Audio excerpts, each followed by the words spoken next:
Lock her up as an attack on Hillary Clinton's use of her private email, an issue that did generate an investigation, one that ultimately cleared her of criminal wrongdoing. Now, Donald Trump says he doesn't use email, but guess what? Top aides in his family do, and they were just caught using personal email for, yes, government business today. Emails leaking from a FOIA request showing Ivanka Trump using a personal email account for government work, first reported by Newsweek, and her husband, Jared Kushner, using a private email account for government business for months this year. His lawyer confirmed that to Politico, saying it was fewer than 100 emails and that all non-personal emails were forwarded to Kushner's official address. That forwarding is required by federal law. Kushner also under scrutiny in Bob Mueller's Russia inquiry, which could force him to turn over relevant emails from any account. Now, Hillary Clinton's use of private email was more widespread than these first reports about Kushner and Trump, though proportion was never really a concern of the Trump campaign, which argued vociferously that any private email use was basically either grounds to fail a background check or even a total disqualification for office. It's unbelievable how Hillary Clinton got away with the email lie, the email scam, the email corruption. She should have been disqualified for running for president from the first batch of emails. The fact that she didn't get indicted is disgusting, quite frankly. This is evasion of justice. This is bad stuff. If Hillary Clinton were elected, she'd be the first president who couldn't pass a basic background check. I'm joined now by Peter Dow, former Clinton aide who's worked for several Democratic candidates, and back with me, the nation's Joan Walsh. Joan? Hypocrisy, maybe a little hypocrisy. I mean, what strikes me, Ari, is that these people are so arrogant and so entitled that they would be so cavalier as to do this. They were part of a campaign that chanted "lock her up" over Secretary Clinton's use of private email. They know the extent to which their father and father-in-law made this disqualifying for Secretary Clinton, and they can't be bothered to actually obey the rules that apply to government officials like them.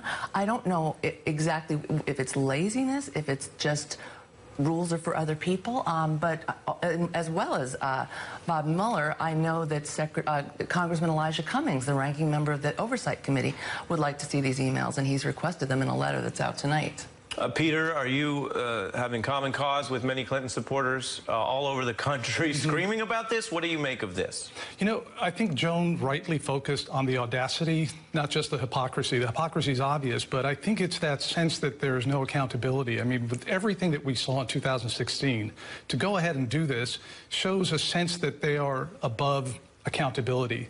And when we see that with public servants, it's quite disturbing. And I think that's the piece of it that concerns me the most. Right. And some of this is political culture, where there are plenty of double standards as people seek to tear each other apart.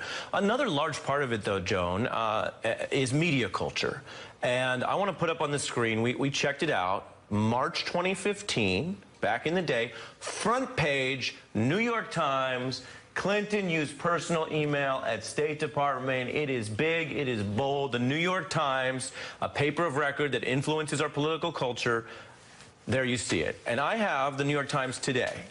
And you have to go to A18, and you'd have to zoom in really far here on the beat. You know, we have good cameras, but you'd have to zoom in really far to get anywhere near a readable article, 18 pages into the paper. As someone who worked for Clinton, what do you think of that? I'm not surprised. I mean, the email story was covered more than Watergate or any political scandal in U.S. history. If you actually look at the numbers, it's astonishing. To see this is just a par for the course. I mean, it's a double standard, but that double standard matters. A lot of people say you're looking back when you talk about 2016, but these double standards matter for all future elections. And so, again, this is something, Joan, where it's not that every story has to become another media thing. Right. But it does seem, with the benefit of not only hindsight, but now a live action comparison. You know, Maggie Haberman was covering the Trump campaign for the Times. She's bylined on this story on A18. Now, it's not only her, it's editors, it's New York Times management, it's a whole political culture.